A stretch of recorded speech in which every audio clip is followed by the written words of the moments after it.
हमारे YouTube channel biology with Charu sir में एक बार फिर आप लोगों का स्वागत है। आज की कक्षा में हम एक बहुत महत्वपूर्ण टॉपिक पर चर्चा करने जा रहे हैं और हमें पूरा विश्वास है कि यदि आप हमारा यह वीडियो पूरा देखेंगे तो आपको आज का टॉपिक बहुत अच्छे प्रकार से समझ में आ जाएगा। आज हम एक बहुत महत्वपूर्ण विषय मूत्र निर्माण यूरिन फॉर्मेशन को लेकर चल रहे हैं। आप हमारे इस वीडियो को अंत तक देखें तो आपको बहुत आसानी से मनुष्य में मूत्र निर्माण की प्रक्रिया को पूरी तरह से आप समझ जाएंगे। तो हम इससे पहले की वीडियो में देख चुके हैं कि मनुष्य में जो मुख्य उत्सर्जी अंग होते हैं वो एक जोड़ा वृक्क मीन्स किडनी होते हैं, जो मनुष्य में रुधिर को छानकर मूत्र का निर्माण करते हैं। तो आइए आज की कक्षा में हम बहुत आसानी से वृक्क द्वारा रुधिर को छानकर मूत्र निर्माण की प्रक्रिया को समझते हैं। तो इसके लिए हमको सबसे पहले यह समझना होगा कि जो किडनी होती है उसमें मूत्र निर्माण के लिए किस प्रकार की प्रक्रिया को अपनाया जाता है। तो इसके लिए हमको सिंपली तीन यहां पर बिंदुओं पर ध्यान देना है। जो मनुष्य का मूत्र निर्माण होता है तो किडनी में वृक्क में तीन प्रकार की प्रक्रियाएं उसमें चलती हैं। तो पहली प्रक्रिया को हम इसमें कहते हैं ultrafiltration. The first process is known as ultrafiltration.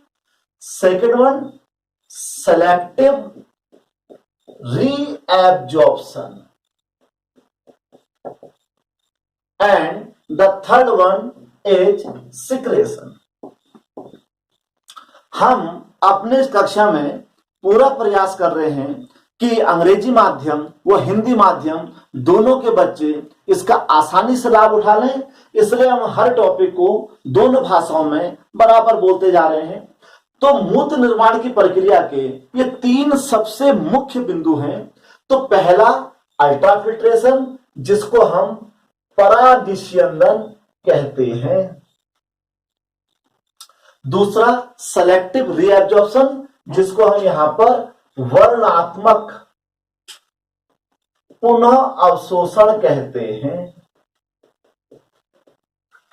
And the second one, third one is secretion, जिसको हम यहां श्रावण कहते हैं। तो मनुष्य के किडनी द्वारा जो मूत्र का निर्माण होता है वह इन तीन स्टेप्स में होता है। तो सबसे पहले हम परानिस्यंदन अल्ट्राफिल्ट्रेशन को लेकर चलते हैं। मनुष्य का जो वृक्क होता है वह प्रति मिनट 1100 से 1200 ml रुधिर को फिल्टर करता है। जब वह रुधिर को फिल्टर करता है उस प्रक्रिया में जो बेकार पदार्थ होते हैं वो फिल्टर कर दिए जाते हैं, जो कि मूत्र कहलाते हैं। तो अल्ट्राफिल्ट्रेशन जो कि सबसे मुख्य बिंदु है, हम इसको बहुत आसानी से आप तक पहुंचा रहे हैं। इसके लिए आपने कुछ नहीं करना है, आपने कुछ बिंदुओं पर ध्यान देना है। इसको हम बहुत आसान भाषा में आप तक पहुंचाने का प्रयास कर रहे हैं। पहला जीएचपी, बीसीओपी, सीएचपी और एनईएफपी। हम आपके लिए एक अलग प्रकार से इस प्रक्रिया को समझाने का यहां पर प्रयास कर रहे हैं। तो सबसे पहला पॉइंट हमारे पास है जीएचपी। जीएचपी को हम कहते हैं glomerular hydrostatic pressure. BCOP, B for blood, blood colloidal osmotic pressure. CHP, C for capsular, H mean hydrostatic pressure. And last one NEF, N for net, E for effective, F for filtrate, P for pressing. इन 4 बिंदुओं पर आप ध्यान दीजिए, आपको यह topic आसानी से समझ में आ जाएगा। तो पहला टॉपिक इसमें है GHP, ग्लोमेरुलर हाइड्रोस्टैटिक प्रेशर। इन टॉपिक को समझने के लिए सबसे पहले हमें यह समझना बहुत जरूरी है कि वृक्क के अंदर जो रुधिर को फिल्टर करती हैं वो होते हैं नेफ्रॉन, जिनको हम इससे पहले की कक्षा में भली प्रकार से बता चुके हैं। नेफ्रॉन की संरचना में हमने देखा था सबसे ऊपर मेलपिगियन कॉर्पसस था, जो कि बोमेन कैप्सूल व ग्लोमेरुलस से मिलकर बना था। तो बोमेन संपुट में ग्लोमेरुलस केशिका गुच्छ पाया जाता है, जिसमें एफरेंट आर्ट्रियोल ब्लड को लेकर आती है और इफरेंट आर्ट्रियोल ब्लड को बाहर ले जाती है। एफरेंट आर्ट्रियोल यानी कि अभिवाही धमनिका का व्यास ज्यादा होता है और इफरेंट मींस अपवाही धमनिका का व्यास कम होता है। मींस ग्लोमेरुलस में रुधिर ज्यादा मात्रा में आता है पर उस मात्रा से निकल नहीं पाता है, जिस कारण क्या होता है, ग्लोमेरुलस में एक प्रेशर क्रिएट हो जाता है, जिसे हम ग्लोमेरुलर हाइड्रोस्टैटिक प्रेशर कहते हैं। इसके लिए सबसे पहले हम यहां पर एक चित्र बना लेते हैं बोमेन संपुट का, जिससे हम आसानी से इसको समझ सकते हैं। समय की बचत के लिए हमने यहां पर बोमेन कैप्सूल के डायग्राम को बना लिया है। ये बोमेन कैप्सूल है, मींस नेफ्रॉन का प्रारंभिक हिस्सा। इसके अंदर ग्लोमेरुलस, यदि हम इसको देखें, this is Bowman capsule and this is glomerulus, केशिका गुच्छ। अब थोड़ा इसमें यहां ध्यान देखिए कि जो इसमें ब्लड आ रहा है मींस इस ओर से, इसे हम कहते हैं एफरेंट, एफरेंट आर्ट्रियोल मींस अभिवाही धमनिका, और जहां से ये ब्लड जा रहा है इसे हम कहते हैं इफरेंट, इफरेंट आर्ट्रियोल। तो आप देख रहे हैं कि जो एफरेंट आर्ट्रियोल है और इफरेंट आर्ट्रियोल, दोनों के व्यास में काफी अंतर है। मींस जितना ब्लड इस बोमेन कैप्सूल के अंदर आता है फिल्टर होने के लिए, उतना ब्लड इससे बाहर नहीं जा पाता, जिससे ग्लोमेरुलस के अंदर, केशिका गुच्छ के अंदर एक प्रकार का दाब क्रिएट हो जाता है, एक प्रेशर क्रिएट हो जाता है, जो कि ब्लड को फिल्टर होने के लिए प्रेरित करता है। इस प्रेशर को GHP means glomerular hydrostatic pressure कहते हैं, जिसे ग्लोमेरुलर द्रव स्थैतिक दाब कहते हैं। यह दाब ब्लड को प्रेशर करके छानने को मजबूर कर देता है। यह दाब लगभग 70 mmHg होता है, 70 mmHg, 70 मिलीमीटर मरकरी। यह दाब जो होता है ब्लड को फिल्टर करने के लिए प्रेरित करता है। अर्थात यह दाब जो होगा इस प्रकार से बोमेन कैप्सूल के अंदर लगेगा, अर्थात इसमें क्या होगा, ब्लड छन के बोमेन कैप्सूल में आएगा। अब दूसरा हमारे पास है BCOP, blood colloidal osmotic pressure. असल में जो ब्लड के अंदर ब्लड कॉर्पसल्स घुली होती हैं, अन्य कोलॉइडल सब्सटेंस घुले होते हैं, वो सब्सटेंस ब्लड के ग्लोमेरुलर फिल्टर का विरोध करते हैं, इस GHP का विरोध करते हैं, अर्थात रुधिर के छानने की प्रक्रिया का विरोध करते हैं, क्योंकि वो उसमें घुले हुए होते हैं। इसका मान 30 mmHg होता है।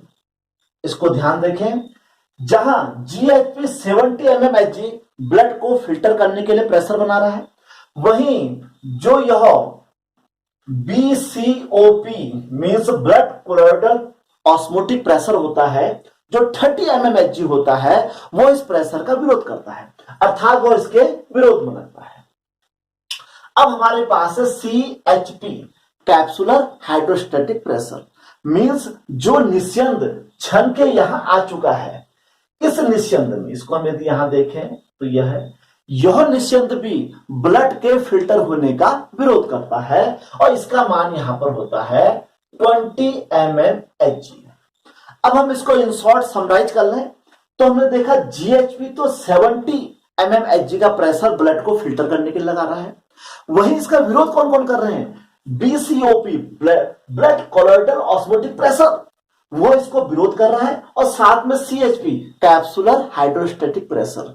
तो इसके विरोध में दो आ रहे हैं। यदि हम इसको यहां पर एक डायग्राम से बनाएं तो GHP यह तो ब्लड को फिल्टर करने के लिए प्रेशर बना रहा है, वहीं BCOP and CHP and CHP ये दोनों इसके विरोध में काम।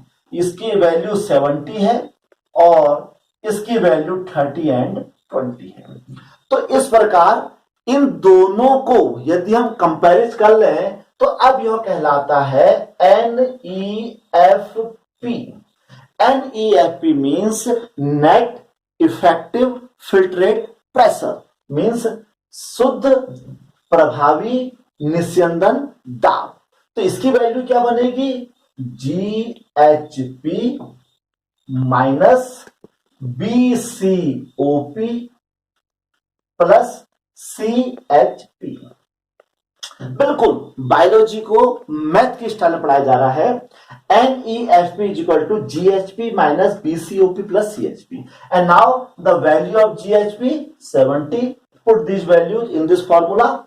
BCOP you see 30 plus CHP that is 20.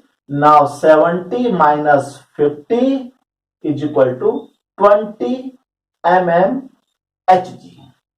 तो इस प्रकार हमने देखा कि ब्लड को फिल्टर करने के लिए जो 20 mmHg का एक्स्ट्रा प्रेशर लग रहा है, वह प्रेशर इस ब्लड को फिल्टर करके यहां पर पहुंचा देगा। तो इसका मान ये हो गया NEFP दैट इज 20 mmHg। और यही जो दाब है वह ब्लड को फिल्टर करता है। ब्लड के फिल्टर होने से जो ब्लड में उपस्थित रुधिर ब्लड प्लाज्मा होता है, ब्लड में यूरिया, यूरिक एसिड, अमोनियो एसिड और एंजाइम्स, हॉर्मोन जो भी उसके अंदर चीजें होती हैं जो कि प्रॉब्लम क्रिएट कर सकती हैं, वो क्या होती हैं, क्षण कर यहां पहुंच जाती हैं। अब हम यदि देखें जो ह्यूमन का किडनी होती है, किडनी जो होती है पर मिनट 125 ml फिल्ट्रेट को फिल्टर करती है, मींस 125 ml ब्लड को छान के जो फिल्ट्रेट बनता है उसकी वैल्यू है। तो यदि हम पूरे दिन का हिसाब किताब देखें तो एक मिनट में ये 125 ml फिल्ट्रेट बना रही है, तो पूरे दिन में लगभग 180 लीटर करीब क्या बना लेती है, फिल्ट्रेट को बना लेती है। और इस 180 लीटर में से एटलीस्ट लास्ट में पर डे 1 से 2 लीटर यूरिन का निर्माण होता है। बाकी जो फिल्ट्रेट होता है उसको रीएब्जॉर्ब कर लिया जाता है। तो इस प्रकार मूत्र निर्माण की जो पहली प्रोसेस है प्रानिस्यंदन, उसमें जो निस्यंद छनकर बोमेन कैप्सूल में आ चुका है उसे हम इनिशियल यूरिन कहते हैं। इसको हम प्रारंभिक मूत्र भी कहते हैं। तो इस प्रकार मूत्र निर्माण की जो प्रथम प्रक्रिया है उसमें इनिशियल यूरिन का निर्माण हो चुका है। इसके साथ ही हमारी अल्ट्रा फिल्ट्रेशन प्रानिस्यंदन की प्रक्रिया समाप्त हो जाती है। अब हम दूसरे स्टेप मींस सेलेक्टिव रीएब्जॉर्प्शन की ओर चलते हैं। अब हम मूत्र निर्माण के अगले स्टेप सेलेक्टिव रीएब्जॉर्प्शन यानी कि वर्णनात्मक पुनर्सोड़ पर आ गए हैं। समय की बचत के लिए हम पहले से यहां पर डायग्राम को ड्रॉ कर ले रहे हैं। अब इस शब्द पर जाइए, आप ये शब्द पे जाइए। शब्द कह रहा है सेलेक्टिव रीएब्जॉर्प्शन मींस वर्णनात्मक पुनः अवशोषण। जब अभी तक हमने इतने हिस्से का क्या देखा था, अल्ट्राफिल्ट्रेशन देखा था। अब जब यहां से अपवाही धमनिका निकलती है तो वह धमनिका इस पूरी वृक्कनलिका नेफ्रॉन पे लिपट जाती है। जब यहां से फिल्ट्रेट हो चुका है, जिसकी हमने बात की थी कि लगभग 180 लीटर फिल्ट्रेट बनता है, जब ये फिल्ट्रेट क्रमशः आगे को चलता है, इस फिल्ट्रेट में कई उपयोगी पदार्थ भी आ चुके होते हैं। उन उपयोगी पदार्थों को शरीर द्वारा पुनः एब्जॉर्ब कर लेना, दैट मीन्स सेलेक्टिव रीएब्जॉर्प्शन। पहले वाले में ब्लड फिल्टर हुआ और फिल्ट्रेट बना। दूसरे वाले में फिल्ट्रेट के अंदर जो भी यूजफुल थिंग्स रह गई हैं, सब्सटेंस रह गया है, उसको वापस रीअब्जॉर्ब किया जाएगा। उसके लिए क्या होता है, अब हम इसको बारी बारी देते हैं। दिस इज अ नेफ्रॉन, इसका यह है पीसीटी, हम पहले तो पढ़ चुके हैं, प्रॉक्सिमल कन्वोल्यूटेड ट्यूब्यूल, समीपस्थ कुंडलित नलिका। इस यह सबसे इंपॉर्टेंट पार्ट होता है इस नलिका का। इसमें क्या होता है, मैक्सिमम ग्लूकोज, अमीनो एसिड्स और विटामिन सी, मैक्सिमम लगभग 100%, ये पूरा का पूरा इस वाले पोर्शन में ब्लड द्वारा रीएब्जॉर्ब कर लिया जाता है। उसके अतिरिक्त कैल्शियम, सोडियम, पोटेशियम आदि आयंस भी जो होते हैं वो रीएब्जॉर्ब कर लिए जाते हैं, अर्थात फिल्ट्रेट से वापस ब्लड द्वारा बॉडी को पहुंचा दिए जाते हैं। तो प्रॉक्सिमल कन्वोल्यूटेड ट्यूब्यूल में फिल्ट्रेट का 65 से 80% पार्ट रीएब्जॉर्ब हो जाता है, अर्थात अल्ट्रा फिल्ट्रेशन से जो फिल्ट्रेट बना है उसका 65 से 80% पार्ट प्रॉक्सिमल कन्वर्टेड ट्यूब्यूल यानी कि समीपस्थ कुंडल नलिका के द्वारा रीएब्जॉर्ब कर लिया जाता है। उसके पश्चात अब हम चलते हैं हेनले लूप। हेनले लूप दो लेयर से, दो भुजाओं से मिलकर बना होता है। जो नीचे को भुजा जाती है इसको हम डिसेंडिंग आर्म से कहते हैं, ट्यूब्यूल कहते हैं, और जो ऊपर की भुजा जाती है उसको हम असेंडिंग आर्म से कहते हैं। जो हेनले लूप की डिसेंडिंग अवरोही भुजा है, इस अवरोही भुजा की विशेषता क्या होती है, इसकी जो लेयर है वो वाटर के लिए तो परमेबल है बट अन्य आयंस के लिए नॉन परमेबल है। इट मींस इस भुजा के द्वारा H2O तो रीएब्जॉर्ब किया जा सकता है, पर जो सोडियम, पोटेशियम आदि आयंस होते हैं उनको रीएब्जॉर्ब नहीं किया जा सकता। तो सबसे कम रीएब्जॉर्प्शन जो होता है हेनले लूप की डिसेंडिंग ट्यूब्यूल में होता है। क्यों? क्योंकि वाटर रीएब्जॉर्ब होने के कारण अंदर का जो फिल्ट्रेट होता है वो हाइपरटोनिक हो जाता है, मींस ब्लड के मुकाबले काफी गाढ़ा हो जाता है। इसलिए सबसे कम रीएब्जॉर्प्शन जो होता है वह अवरोही भुजा में होता है। अब हेनले लूप के ऊपर को चलते हैं। दिस इज असेंडिंग ट्यूब्यूल, आरोही नाल। यह नाल जस्ट इसके विरोध में काम करती है। इस नाल से H2O का ज्यादा रीएब्जॉर्प्शन होता है, जबकि डिसेंडिंग में सोडियम, पोटेशियम, कैल्शियम आदि आयंस का रीएब्जॉर्प्शन होता है, किंतु वाटर का रीएब्जॉर्प्शन यहां पर नहीं होता, क्योंकि इसकी जो लेयर होती है वो जस्ट अपोजिट वाटर के लिए नॉन परमेबल यानी कि अपारगम्य होती है और बाकी आयंस के लिए पारगम्य होती है। तो ये आयंस ब्लड द्वारा यहां पर रीएब्जॉर्ब कर ले जाते हैं, वाटर को रीएब्जॉर्ब नहीं करना पड़ता, नहीं किया जा सकता है। इसलिए इसके अंदर का जो फिल्ट्रेट होता है वो आइसोटोनिक होता है, अर्थात समप्रसारी होता है ब्लड के मुकाबले। अब इसके पश्चात जब हम डिसेंडिंग असेंडिंग के बाद ये हमारी नलिका है DCT, डिस्टल कन्वोल्यूटेड ट्यूब्यूल, दूरस्थ कुंडलित नलिका। इस नलिका में H2O और अन्य आयंस का यहां पर एब्जॉर्प्शन किया जाता है। और यहां पर एक बड़ा महत्वपूर्ण प्रश्न निकल के आता है, जो दूरस्थ कुंडलित नलिका होती है उसके अंदर वह पिट्यूटरी ग्लैंड के द्वारा निकले हुए एक हार्मोन्स, इसको हम अलग उससे दिखा देते हैं, that is ADS। This is the most important hormones secreted by pituitary gland, that is anti diuretic hormone, जिसे कहते हैं हम, इस हार्मोन को हम कहते हैं एंटी डायूरेटिक हार्मोन, प्रतिमूत्रक हार्मोन। ये हार्मोन DCT यानी कि दूरस्थ समीपस्थ कुंडलित नलिका के जल की अवशोषण क्षमता को बढ़ाती है। यह परीक्षा में कई बार पूछा जाता है। यदि ADH हार्मोन की कमी हो जाती है तो दूरस्थ कुंडलित नलिका जल का अवशोषण नहीं कर पाती है, जिससे मूत्र में जल ज्यादा आना लगता है, मूत्र की मात्रा बढ़ जाती है और इस रोग को हम कहते हैं diabetes insipidus. This is the most important question for competition. Diabetes insipidus मतलब मूत्र की मात्रा बढ़ जाना। कैसे? क्योंकि दूरस्थ कुंडक नलिका जो होती है जल का अवशोषण नहीं कर पाती है। इसके पश्चात यहां से फिल्ट्रेट छनकर कलेक्टिंग ट्यूब्यूल लास्ट पोर्शन में आता है, और कलेक्टिंग ट्यूब्यूल जो होती है उसमें भी जल का पुनः अवशोषण किया जाता है, और कलेक्टिंग ट्यूब्यूल में पहुंचने पर जो फिल्ट्रेट होता है वो हाइपरटोनिक अत्यधिक सांद्र हो जाता है, जिसको हम यहां पर फाइनल यूरिन कहते हैं।